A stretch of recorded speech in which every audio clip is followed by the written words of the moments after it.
বরিশালে একটি হিমাগারে মিলেছে অবৈধভাবে মজুত করা প্রায় ৩ লাখ পিস ডিম। এ ঘটনায় ৬ ব্যবসায়ী এবং হিমাগার মালিককে জরিমানা করেছে জাতীয় ভোক্তা অধিকার সংরক্ষণ অধিদপ্তর। মজুত করা ডিম দ্রুত বাজারে বিক্রির নির্দেশ দেওয়া হয়েছে।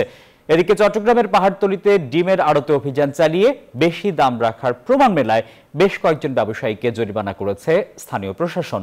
প্রতিনিধিদের পাঠানো তথ্য ছবিতে ডেস্ক রিপোর্ট।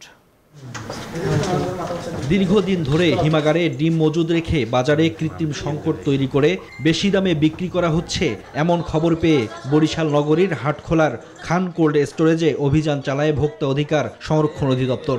বুধবার সকাল থেকে দুপুর পর্যন্ত অভিযানে প্রায় ৩ লাখ পিস ডিম পাওয়া যায় হিমাগারে। অবৈধভাবে ডিম মজুত করার দায়ে ৬ ব্যবসায়ীকে ৩০,০০০ টাকা ও ট্রেড লাইসেন্স ছাড়া কৃষিপণ্য মজুত রাখার দায়ে হিমাগার মালিককে ১০,০০০ টাকা জরিমানা করা হয়। ২.৫ থেকে ৩ লক্ষ ডিম সংরক্ষিত অবস্থায় আছে এবং কোল্ড স্টোরেজে ডিম সংরক্ষণ করা যায় না।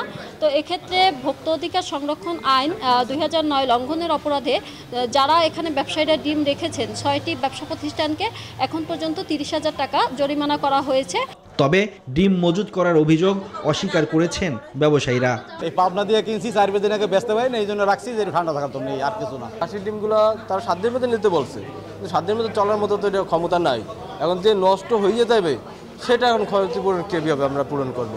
একই দিন চট্টগ্রামের পাহাড়তলীতে ডিমের আড়তে অভিযান চালিয়েছে ভোক্তা অধিকার সংরক্ষণ অধিদপ্তর। এ সময় বেশি দামে ডিম বিক্রির সত্যতা পায় তারা।